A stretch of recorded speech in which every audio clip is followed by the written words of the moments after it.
Sicily conquered. The north coast of Sicily is a strange contrast to the south. On the south coast, the towns were much filthier, and the people seemed to be of a lower class. Coming from the south to the north, there was a freshness about the country and the people.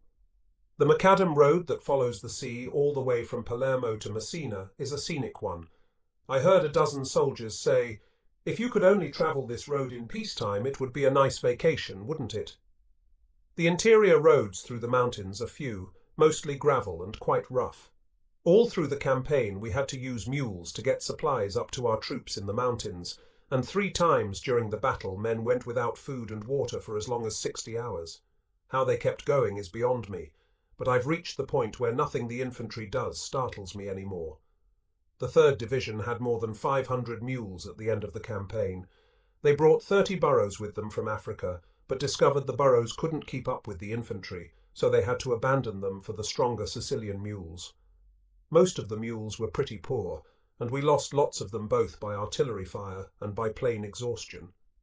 Toward the end of the campaign, the division got so it hauled mules in 2.5-ton trucks right up to the foot of the mountains, so the poor beasts could start all fresh on their pack journey. The American doughboy's fundamental honesty shows up sometimes in comical ways. All through the campaign, the various army headquarters were flooded with Sicilians bearing penciled notes written on everything from toilet paper to the backs of envelopes saying, "I owe you for 1 mule taken for the US Army on August 2nd. Signed, Private John Smith." Actually, the appropriating of captured enemy equipment, including mules for military use, is legitimate, and no restitution needed to be made, but the doughboys in their simplicity never thought of that. Captured supply dumps were impounded by the army for reissue later, but our soldiers often got in to help themselves before the army took over officially. For example, at one time practically every soldier I saw was carrying a packet of German bread-thin, brittle stuff that resembled what we call rye crisp at home. The soldiers seemed to like it, or maybe it was just the novelty of the thing. The Germans, as usual, were well equipped, and we were soon sporting lots of their doodads. Many of the officers' outdoor field messes were furnished with brand new German folding tables, and the diners sat on individual unpainted German stools. Also, I saw quite a few officers sleeping in German steel cots, with German mosquito net framework above them.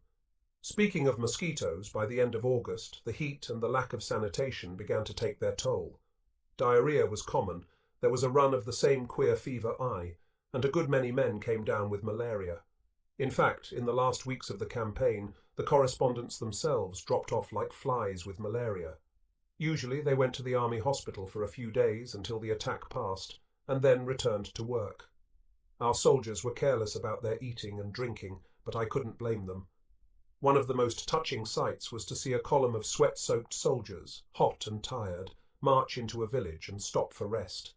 In a moment the natives were out by the hundreds carrying water in glass pitchers, in earthen jugs, in pans, in anything filling the men's empty canteens. It was dangerous to drink the water, but when a man's really thirsty, he isn't too particular.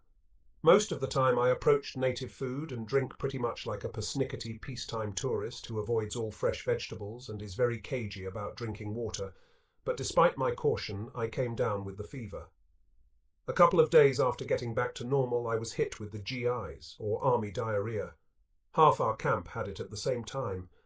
We all took sulfaguanidine, but still mine hung on. Then I moved into the field again with the troops, feeling like death, and getting weaker by the moment. One day we drove into a mountain village where the Americans hadn't been before, and the natives showered us with grapes, figs, wine, hazelnuts and peaches, and I finally said, "Oh, the hell with it," and started eating everything in sight. Within 2 days I felt fine again. On the whole, our troops found Sicily perhaps a little better than North Africa. Certainly the people were just as friendly, if not more so. If only there were a little more modernity and sanitation in Sicily, I think a good many of us would have mildly liked the place. The whole thing seemed kind of ridiculous when I sat down and thought about it. Those people were our enemies. They declared war on us. We went clear over there and fought them, and when we had won, they looked upon us as their friends. If anything, their attitude was more that of a liberated people than was the case in French North Africa, and they seemed to look to us more eagerly for relief from their hunger. In several of the smaller mountain towns, our troops were greeted by signs saying, "Welcome," in English, pasted on the walls of buildings, and American flags were fluttering from windows. Of course, there were some Sicilians who treated us as enemies. There was some small sabotage, such as cutting our phone wires, but on the whole, the Sicilians certainly were more for us than the French and the Arabs of Africa had been.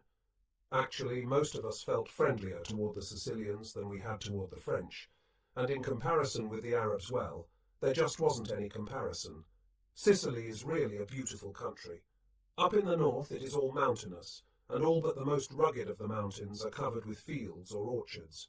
Many of the hillsides are terraced to prevent erosion.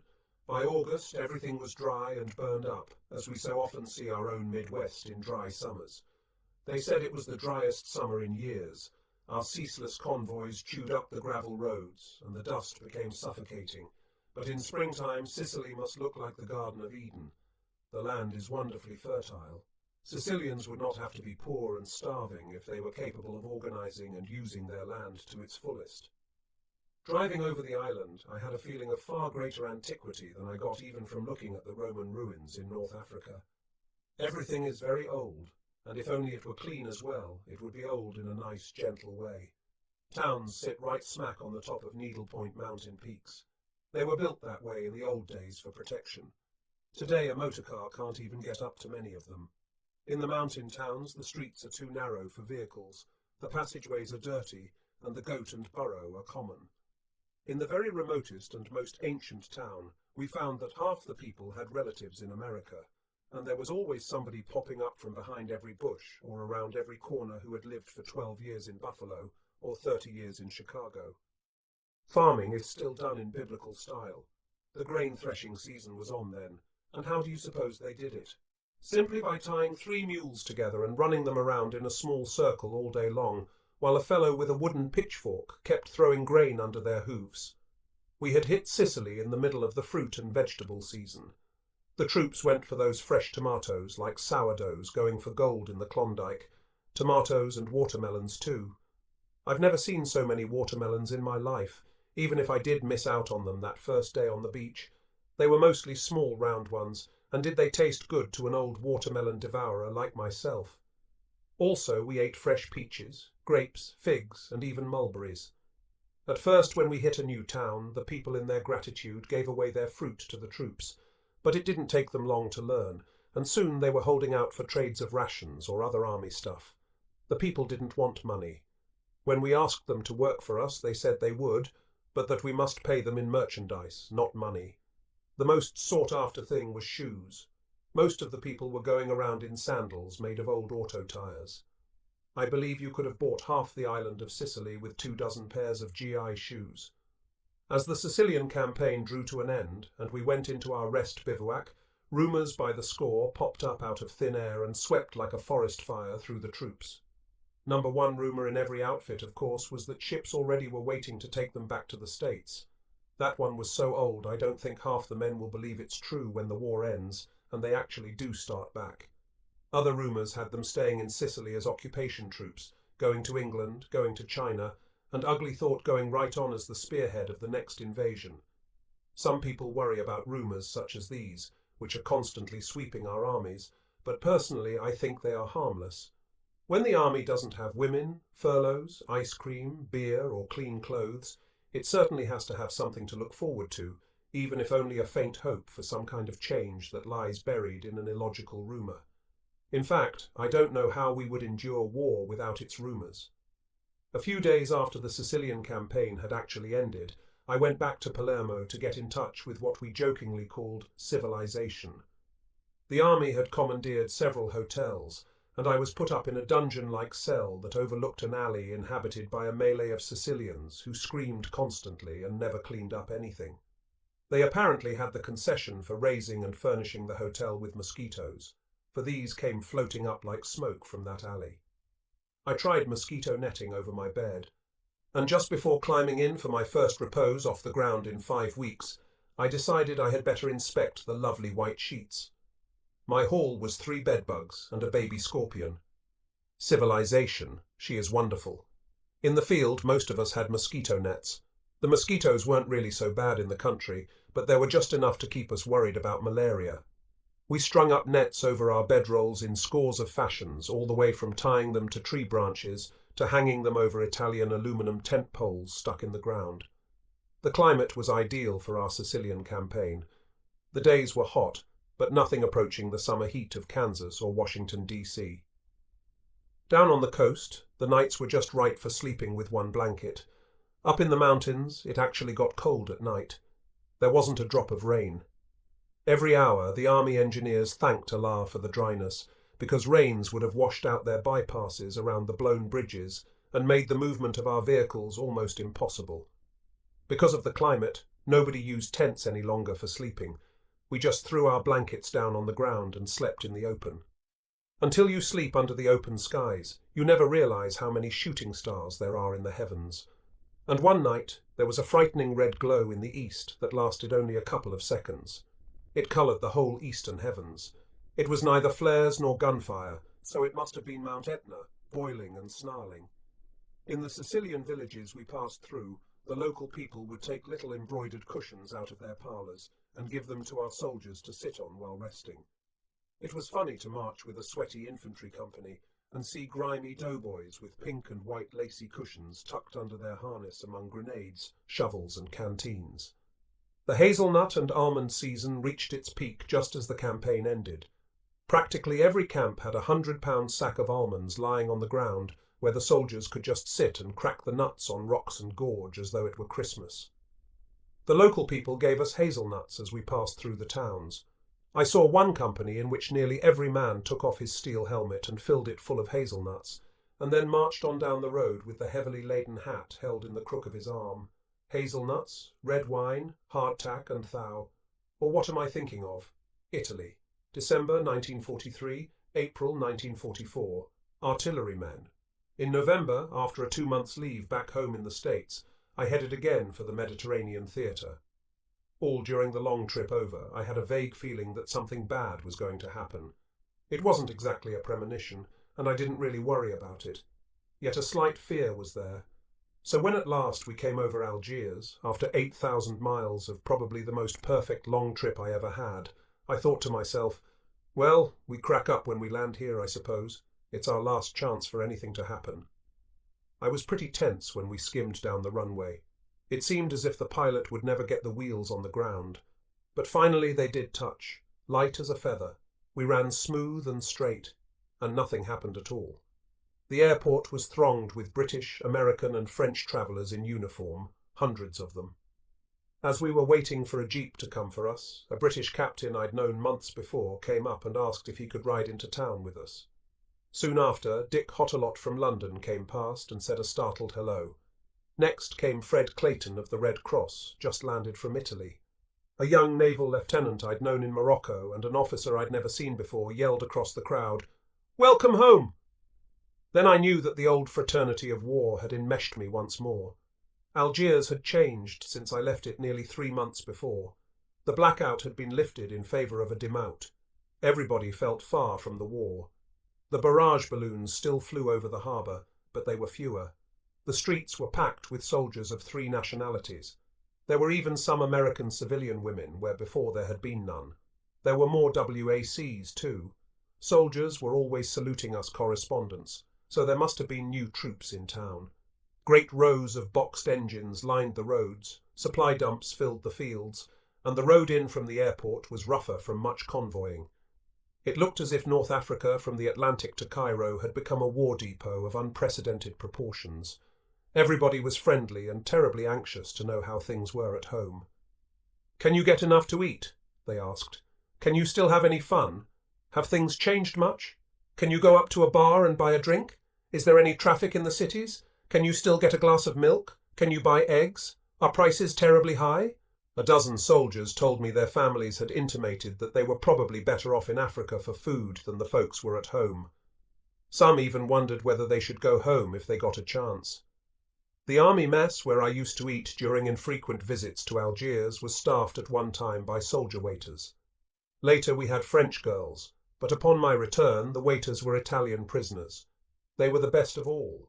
They were most attentive and grinned all the time, apparently because they were so happy in their jobs. They didn't speak English, and very few of us spoke Italian, so a neat system of dining table communication had been devised.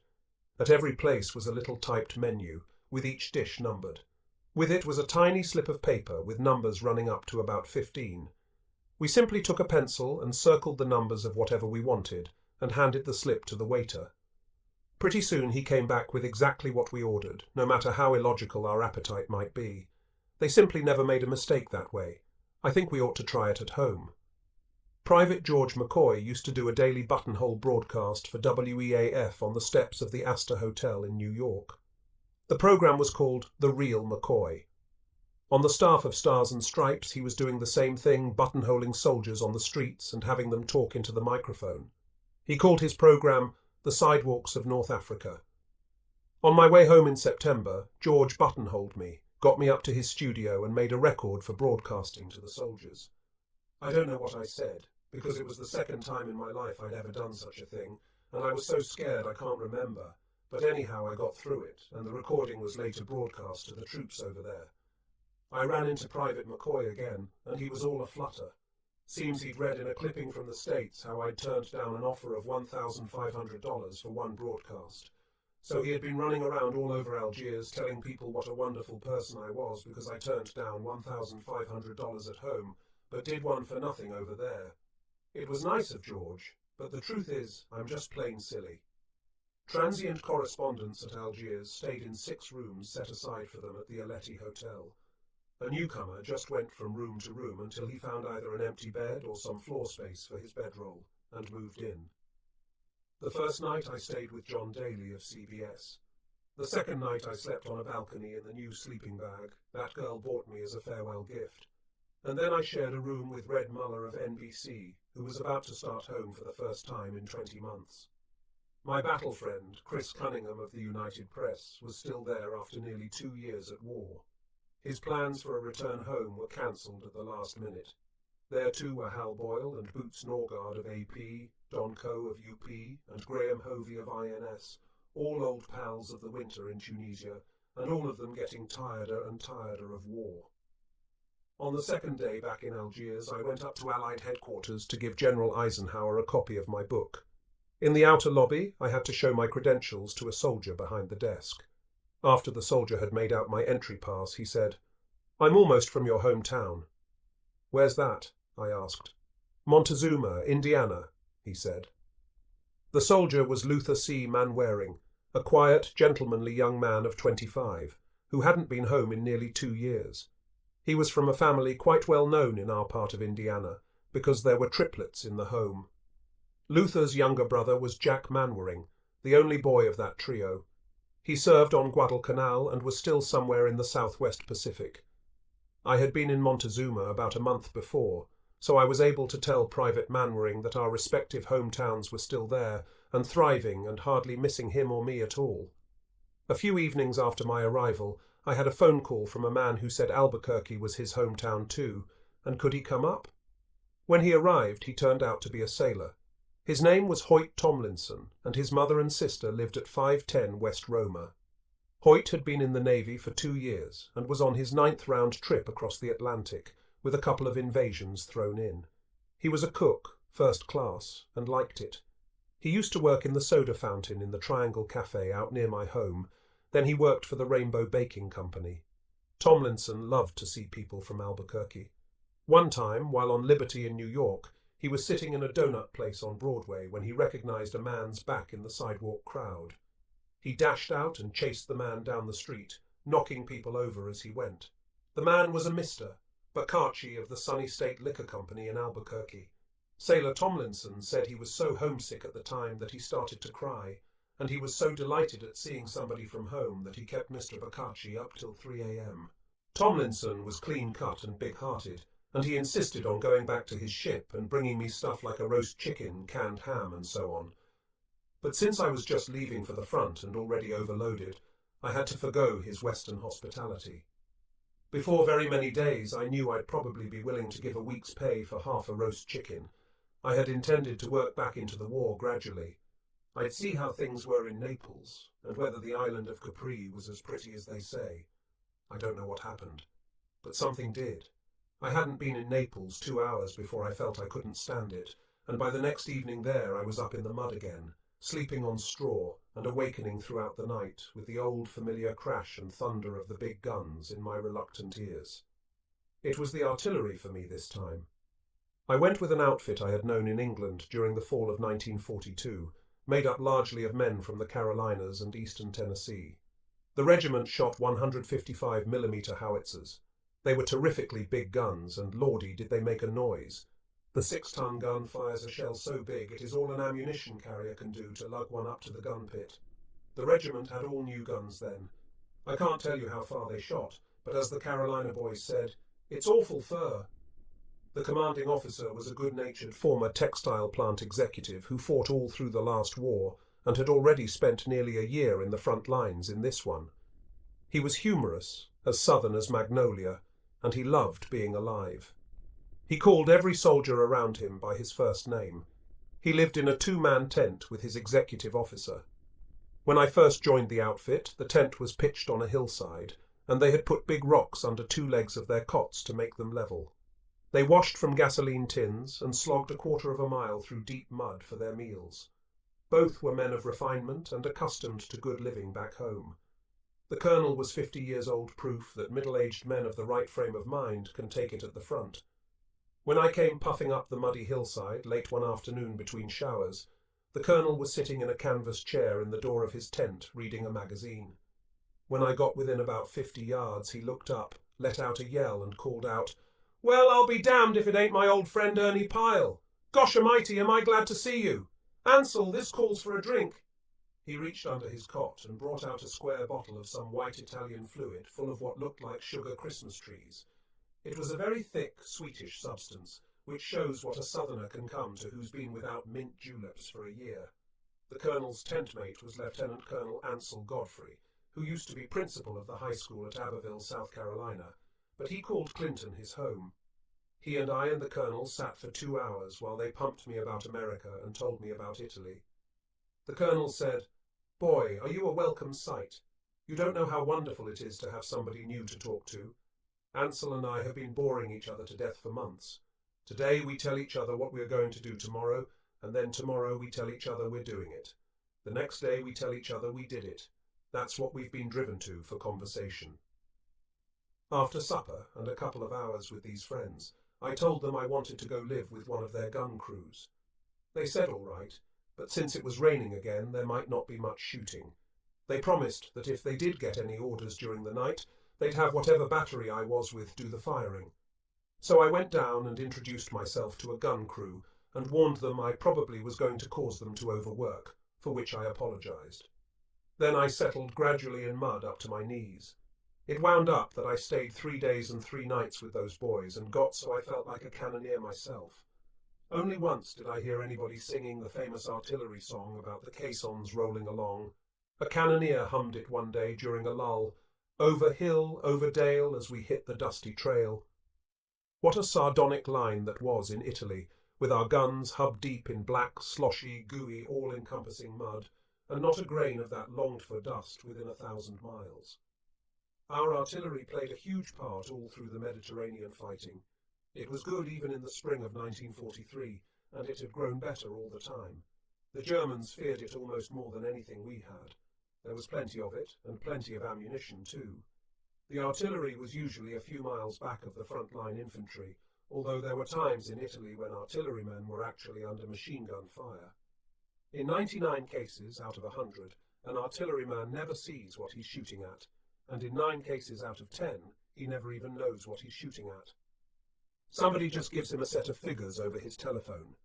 He sets his gun by those figures, rams in a shell, pulls the lanyard, and then gets ready for the next one.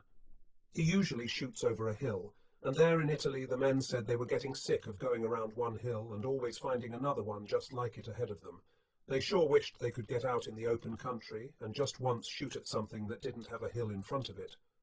The country where we were fighting then was fertile in the valleys and farmed up as far as the lower slopes of the hills, but it was wild and rocky on the upper ridges. The valleys were wide, flat, well populated and well farmed. Little stores, farmhouses and sheds dotted the valley and the hillsides. I never saw more beautiful country. I'd had no idea southern Italy was so beautiful. It rained almost constantly and everything was vivid green. When we looked out across our valley, rimmed around in the distance by cloud-bound mountains, all so green in the centre, and lovely, even the least imaginative soldier was struck by the uncommon beauty of the scene. Refugee Italians returned to their homes as soon as the fighting moved beyond them, and resumed their normal business right under the noses of the big guns.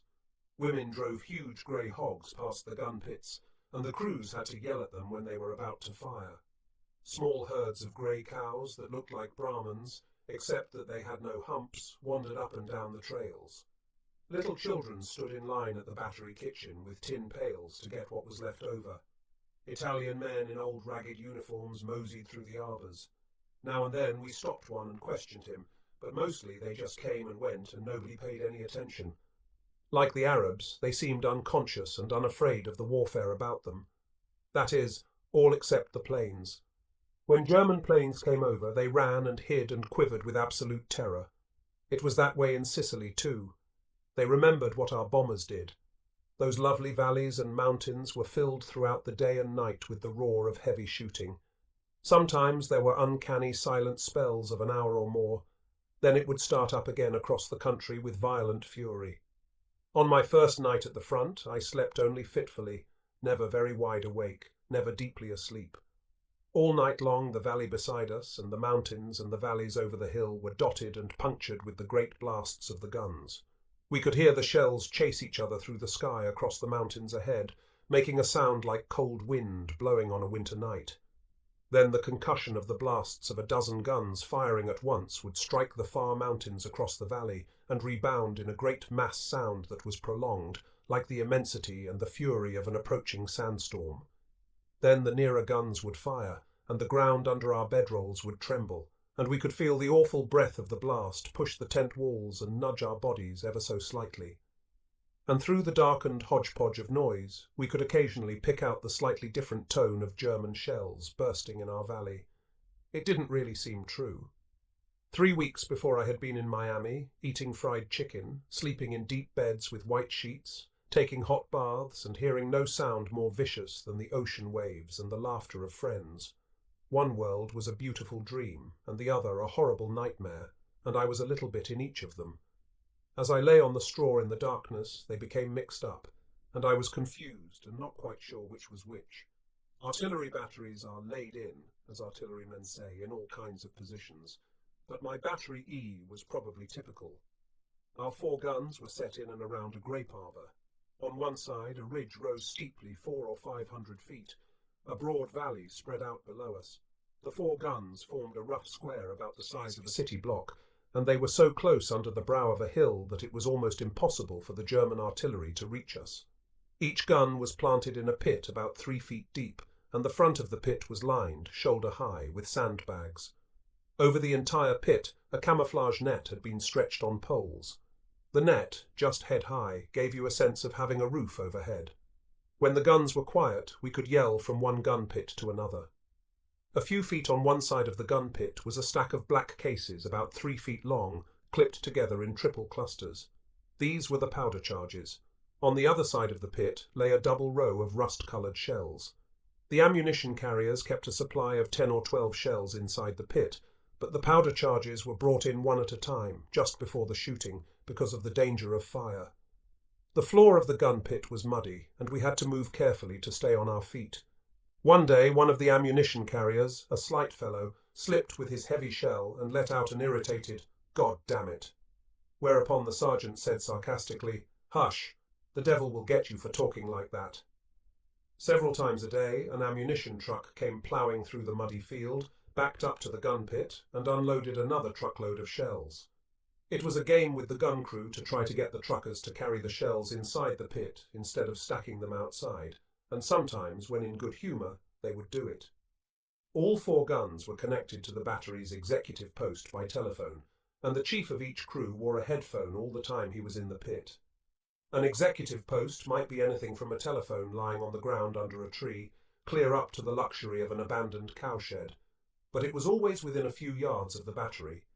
An officer in the executive post gave the firing directions to the 4 guns of his battery. He got his instructions from the regimental command post half a mile or so to the rear, which in turn received its firing orders from the division command posts and from its own observers far ahead in the mountains. The men of the gun crew lived in pup tents a few feet from the gun pit. Since an artillery unit usually stays in one place for several days, the men had time to pitch their tents securely and dig little drainage ditches around them. They covered the floors of the tents with straw and kept themselves dry inside the tents at least. For each two gun crews there was also a larger pyramidal tent, empty except for the straw on the ground. Nobody lived in there, but the ground crews used it for a loafing place in the daytime when they weren't firing, and for playing poker at night by candlelight. They sat or lay on the ground while they played, since there was no furniture. There was a kitchen truck for each battery. Our truck was full of battle scars.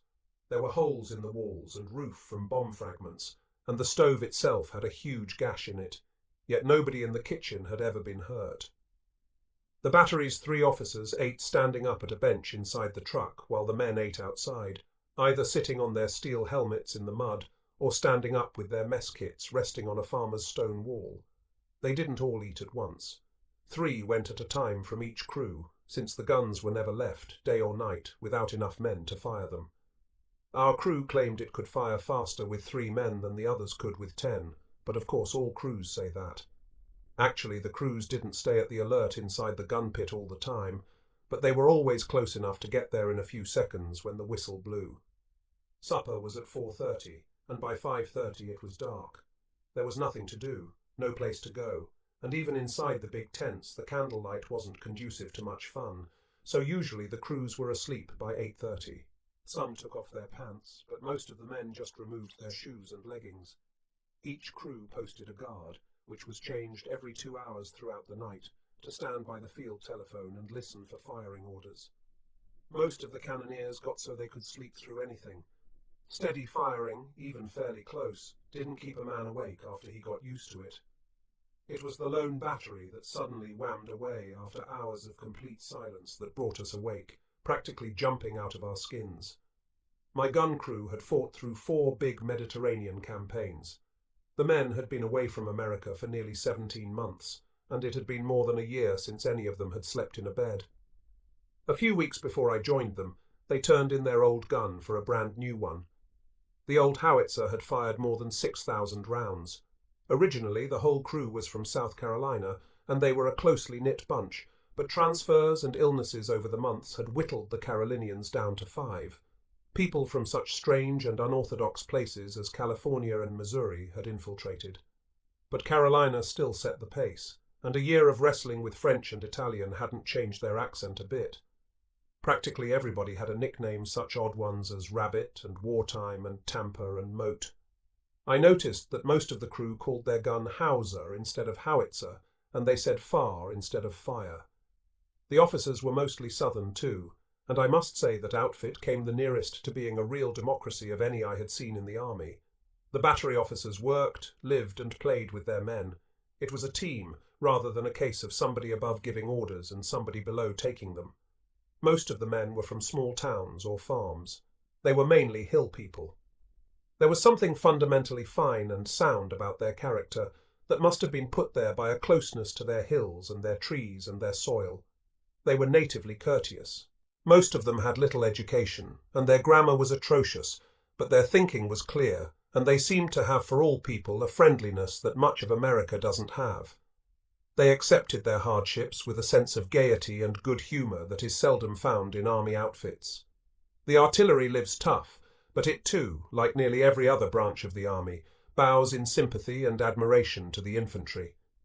One day we were sitting on our steel hats, planted in the mud around a bonfire made of empty pasteboard powder cases, when one member of the gun crew said, "We live like kings in comparison to the infantry." "What's that you say?" burst in another cannoneer. The sentence was repeated. "Oh, I thought you said we live like kings," the questioner said. "I thought you must be crazy in the head. But if you compare us with the infantry, that's all right. Those poor guys really have to take it." The average artilleryman's outlook on life can be summed up, I think, by saying that he's uncompromisingly proud of his battery. He's thankful and glad because he's in the artillery, and he wants to go home so bad he talks about it nearly 20% of the time. The artillery doesn't live in as great danger as the infantry. For example, not a single officer out of that regiment had been lost in more than a year of combat. They always tried to lay in their guns behind a hill where the enemy's long-range guns couldn't reach them. Also, they were heavily protected by anti-aircraft concentrations to drive off German bombers. But casualties were bound to happen anyway. During the few weeks they had been in Italy, tragedy had struck twice in my battery. Number 2 gun blew up from a premature explosion as they were putting in a shell.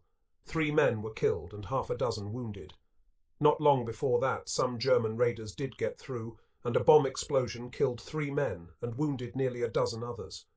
Over and over I was told the story of one of the 3 who had died. His legs were blown off clear up to his body. He stayed conscious.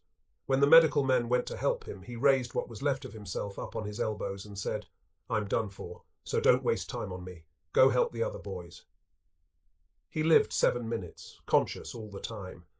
Things like that knock the boys down for a few days, but if they don't come too often, they can take it without serious damage to their fighting spirit.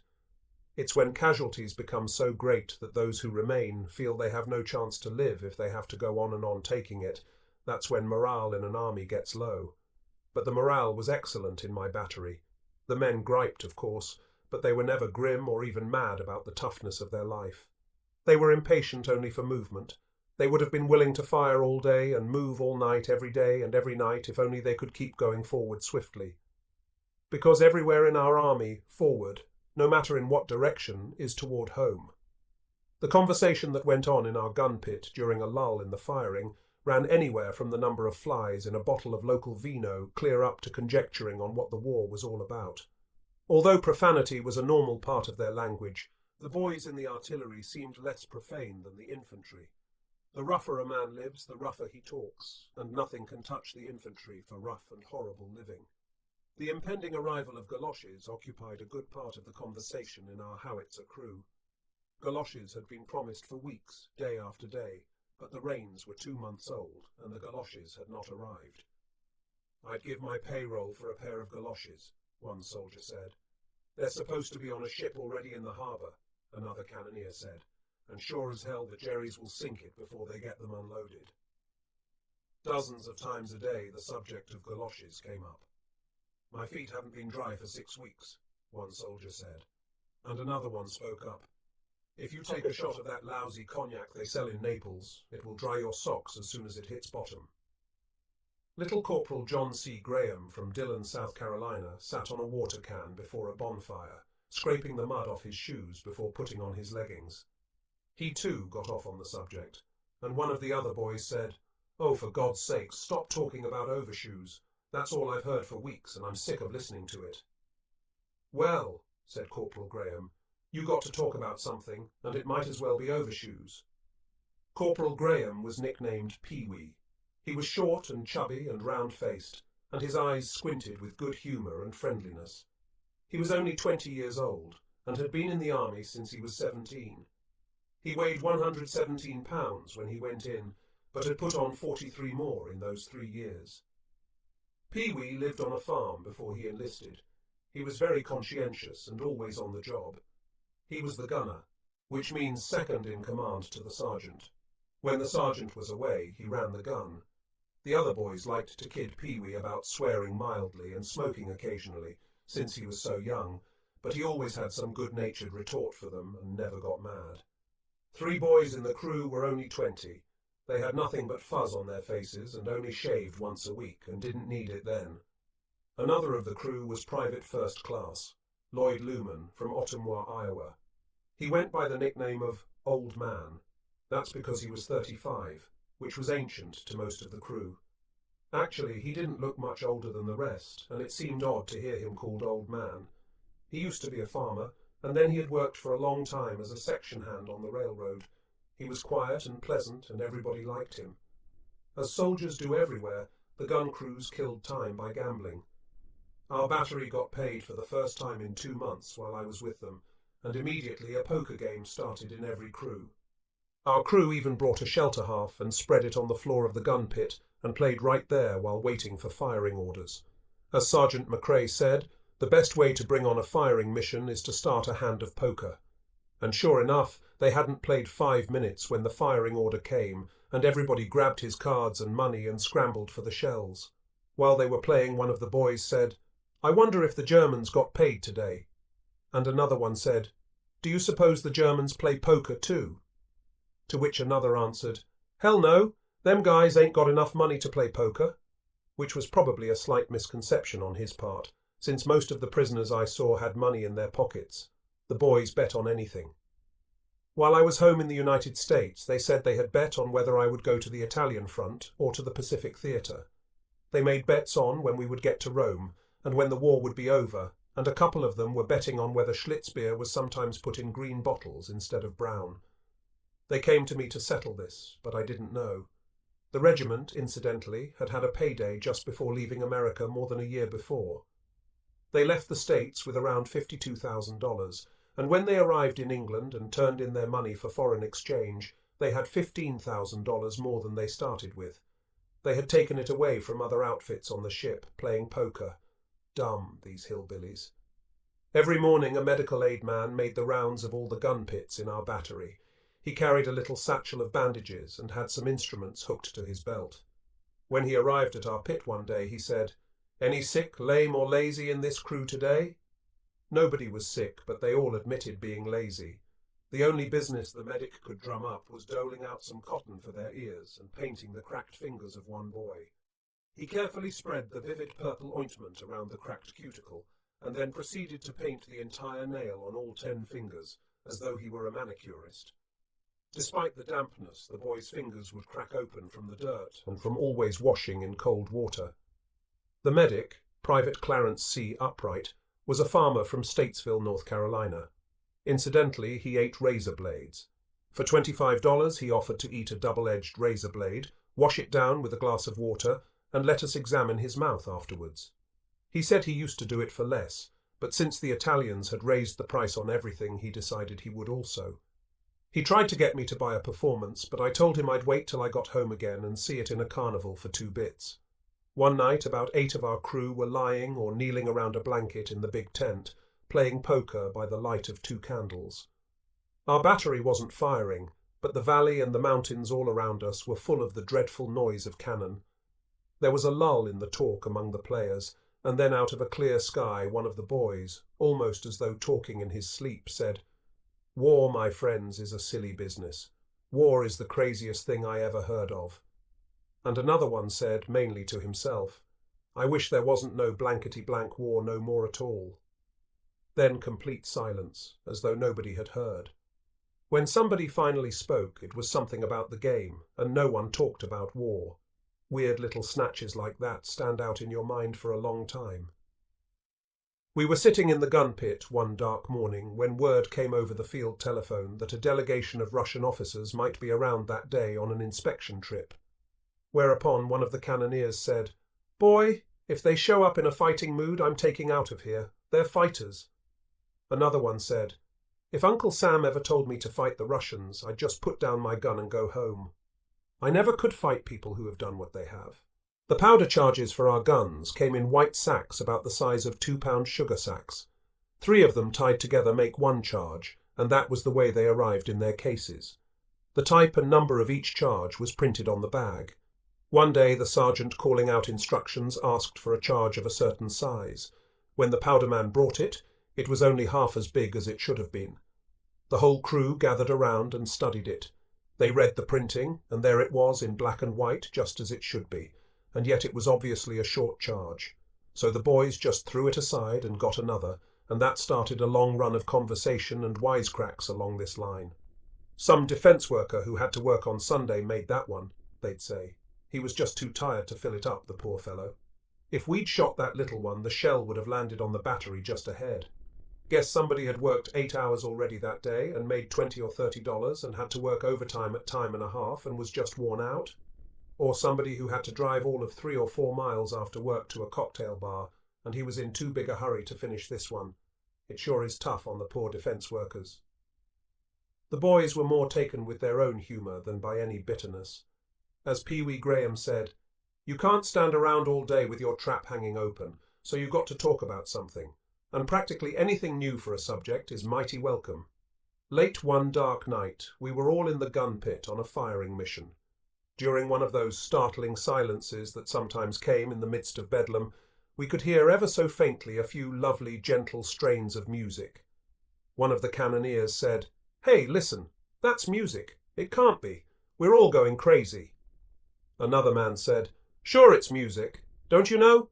It's one of those musical shells the Germans send over once in a while." None of us really believed we had heard music, but a little nosing around next morning disclosed that an anti-aircraft gun crew high up the hillside had a portable radio, and we had heard it playing. One night in the tent, a soldier brought out a box from home and passed around some pecans that had been sent from his own farm. "Just think," he said, 3 years ago I had my hands on the very trees these nuts came from." "If you're lucky," another replied, "you can have your hands on them again in another 3 years, maybe." That's the way conversation at the front went all the time. Rarely did 10 minutes elapse without some nostalgic reference to home, how long they'd been away, how long before they'd get back, what they'd do first when they hit the States, what the chances were for going back before the war was over. In one gun crew I ran onto, there was a cannoneer who used to be a photographer for Harris and Ewing in Washington, back in the days when I worked in Washington. He was Private Francis J. Hoffman, 608 Tennessee Avenue, NE. He had been in the army about 10 months and overseas only 2 months. He was a perfect example of the queer things the army can do. Hoffman had had 18 years' experience as a photographer, yet they listed him as a cook at first, and then changed their minds and made him a cannoneer. He didn't think he was a very good cannoneer, but if they wanted him to be a round peg in a square hole, he was going to do the best he could at it. If a person wanted to be romantic, he could drum up in his imagination an artillery crew absolutely falling in love with its gun.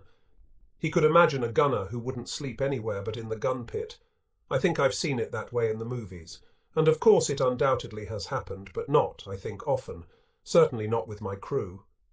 Once during a lull, one of our boys said, "That damn gun is driving me crazy." And another one said, "I even dream about the damn thing at night." At least half the gun crews, I'd say, wanted to get transferred to some other kind of work in the battery, such as cooking, running the switchboard, or driving. Private First Class Frank Helms from Newburgh, West Virginia, was one of the more articulate members of our crew. He was 28 years old, married, and had a 2-year-old baby at home. He was a coal miner. Frank had ideas on everything and comments to make. He thought the government ought to take over the coal mines and end the strike trouble. He said he'd like working in a government-operated mine. He called the Italian campaign a mutineering campaign. He carried a 4-leafed clover inside a plastic disc about the size of a watch. Somebody from home had sent it to him. Frank told me he had the damnedest quirk he didn't smoke a great deal, but the moment the crew was called to the guns and was just about ready to put the shell in, he went crazy for a cigarette. It was all right to smoke in the gun pit, and everybody did, but when that urge hit him, he couldn't always take time to light up. He was one of the boys who said the gun was driving them crazy, but if that was true, he was mighty good-natured about it. The man who dreamed about the gun was Private First Class. Raymond Wilson of 29 East General Robinson Street, North Pittsburgh. He was the number. 1 cannoneer, the one who closed the breech and pulled the lanyard. He was about the only member of the crew who didn't play poker. He said he'd rather waste his money some other way. He was only 20. It was an odd thing about both those boys hating the gun, for they seemed to be almost the 2 most conscientious ones in the crew. Our artillerymen in the front lines didn't try to keep themselves looking very pretty. As they said, there ain't nobody going to see you that amounts to a damn unless the colonel should happen to come around. Their clothes were muddy and greasy and often torn. Some of them wore coveralls, but most of them wore regular OD pants, jackets and leggings. It was funny to see them when they were routed out on a firing mission just before dawn. They jerked on their shoes and waded through the mud to their guns. Naturally, they didn't take time to put on leggings. Then when it got light and the firing mission was over, they sat around scraping the mud off their shoes and putting on their leggings. It was a very strict military regulation in the combat zones that everybody must wear the leggings, but the average soldier, just like myself, was careless about it. Along this line, one of the boys said the worst trouble they had was with new officers. "One morning we were firing," he said. and one of them asked over the telephone if we had our leggings on. It made me so damn mad that I just called this gun out of action while we all sat down and put on the leggings. The artillerymen were also indifferent about wearing their corporals' and sergeants' stripes. Everybody knew everybody else in the battery, so it seemed a waste of time to put stripes on their ordinary work clothes. One time an order came around that everybody had to get his stripes on. All that day, during the lulls, the men sat around on piles of shells or water cans, sewing at their shirts and jackets like a bunch of old women. The men didn't get a chance to take a bath very often. Once in a while, the army set up some portable showers in the woods a few miles away, and the gunners could go, a few at a time, in a truck and get a bath. But most of them hadn't had a bath in more than 2 months. One night, the battery commander, Captain Robert Perrin of Union, South Carolina, got to arguing with one of his officers, Lieutenant Heath Stewart of Columbia, South Carolina, about how the home front should be conducted. Lieutenant Stewart said he thought Labour should be drafted for the defence plants, and Captain Perrin said, "Why, that's just what we're fighting for, the freedom not to be drafted for Labour. That's slavery the way Germany does it. If you feel that way about it, there's no use fighting at all." He saw he had Lieutenant Stewart whipped, so then they changed to the subject of civilization. "I don't know whether we've advanced so much or not," Captain Perrin said. "Take baths, for instance. We think we're civilized because we take so damn many baths at home. Well, I've just had my first bath today in 2 months, and I can't see a bit of difference in the way I feel." Next day, all the argument was relayed, as such things usually were, down to the gun pit, and the soldiers themselves got into the same discussion. They were divided about 50-50 on whether we should draft Labour or not. On the bathing question, they must have agreed with the captain, because I noticed that when the call came for the men to go on the truck to take showers, nobody went. Then I told them about my bath experience back in America. For months, I had dreamed about how wonderful it would be to take a hot bath every day in a real bathtub in a warm bathroom. Yet when I got there, I found myself almost allergic to baths. I'm almost ashamed to admit it, but I don't think I averaged more than 1 bath a week all the time I was home. "Taking baths is just a habit," said PFC Frank Helms. "If our mothers hadn't started giving us baths when we were babies, we would never have known the difference. So maybe what we're fighting for is the right to be as dirty as we please. It suits me." The commanding officer of the regiment did what seemed to me a pretty smart thing. Since most of the boys couldn't get to a city to buy souvenirs, he had a special service officer go to Capri and buy souvenirs for anybody who wanted them. Lieutenant Don H. Poston of Logan, Ohio, who used to be a theatre manager in Columbus, was the special service officer. He was helped out by Private Joe Pacucci of 1805 South 15th Street, South Philadelphia. Joe had lived for 7 years in Naples and didn't go to America until he was 20 years old, so he knew all the ins and outs. They made 2 trips to Capri and they spent over $3,000.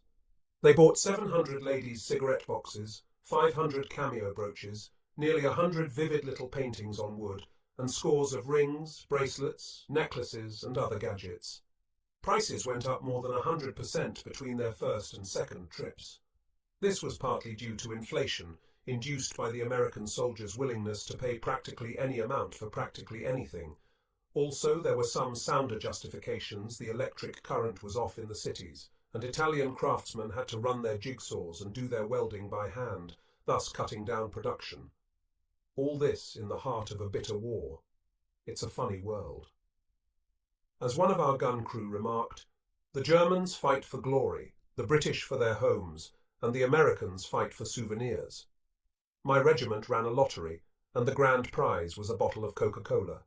It all started when a former member, then back in the States PFC, Frederick Williams of Daytona Beach, Florida, sent 2 bottles of Coke to 2 of his old buddies, Corporal Victor Glover of Daytona Beach and Master Sergeant Woodrow Daniels of Jacksonville, Florida.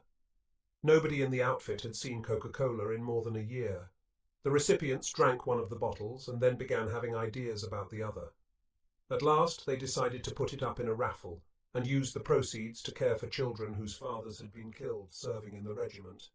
The boys hoped the Coca-Cola company would match whatever amount they raised.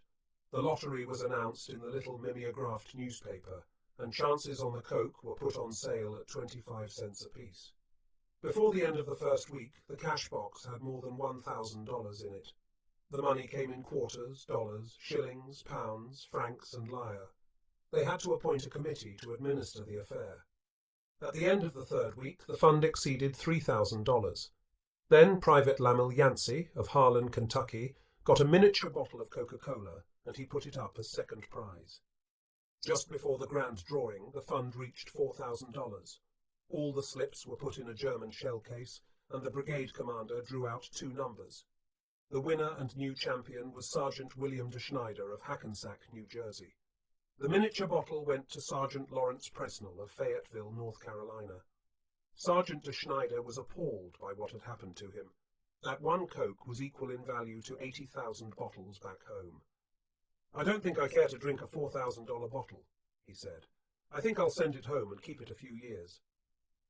The Rome radio picked up the item, completely distorted it, and used it for home front propaganda. The way it came out was that our soldiers were so short of supplies they were paying as high as $10,000 for just one bottle of Coca-Cola.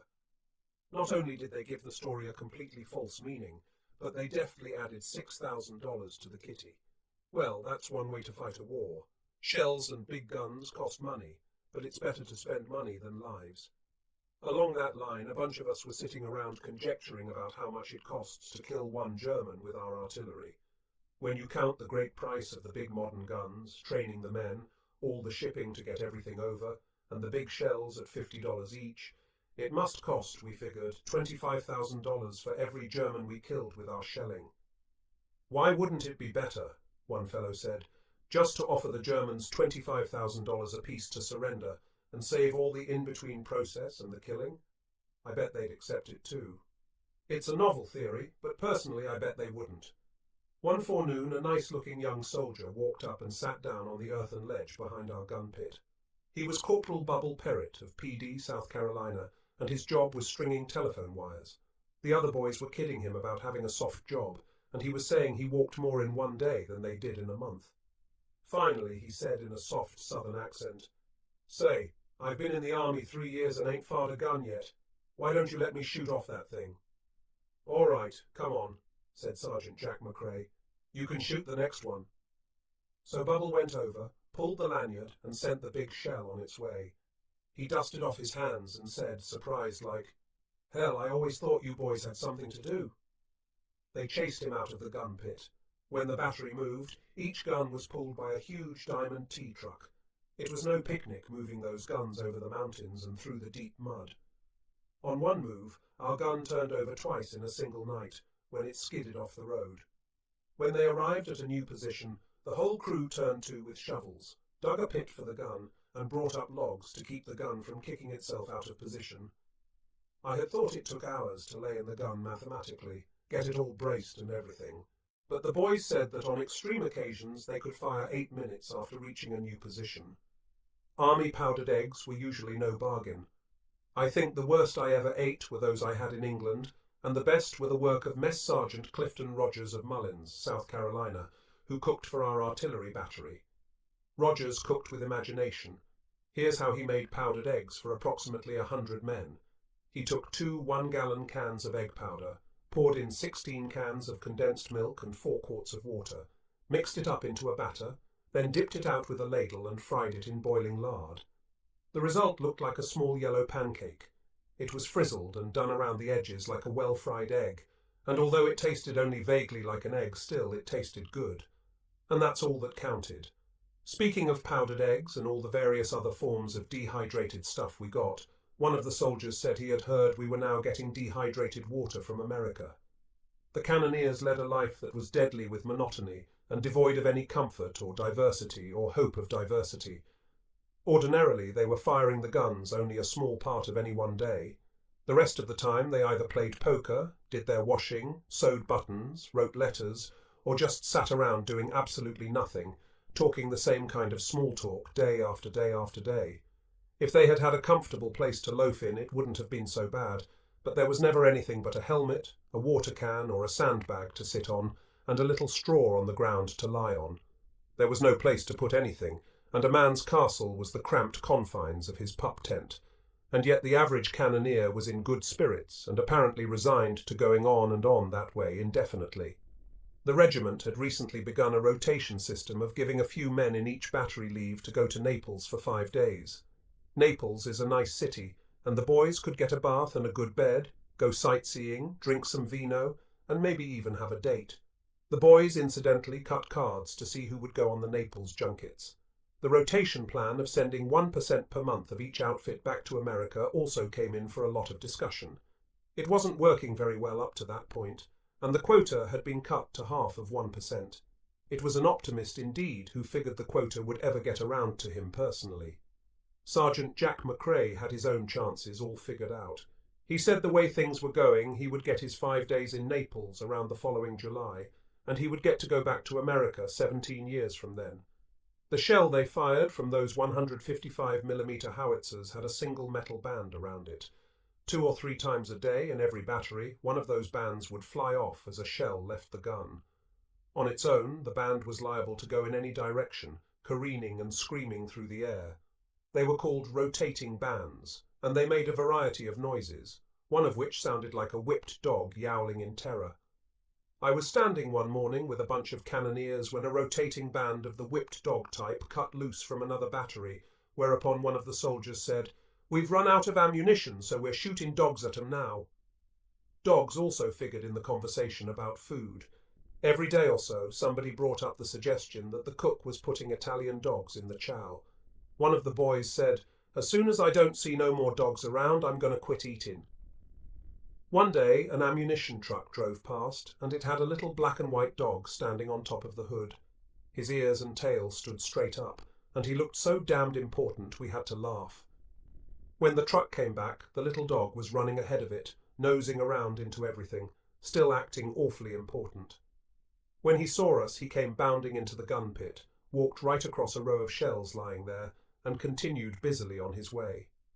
I don't know why that struck the soldiers as so odd, but they kept talking about the dog walking right across those shells, as though there might have been some danger of his setting them off, which of course there wasn't. In fact, the men themselves walked and sat on them all the time. Lots of soldiers had picked up local dogs as pets. The dogs in Italy were better and healthier looking than those in Africa. Some of the pups were absolutely indifferent to a blast from the heavy guns, while others were scared to death.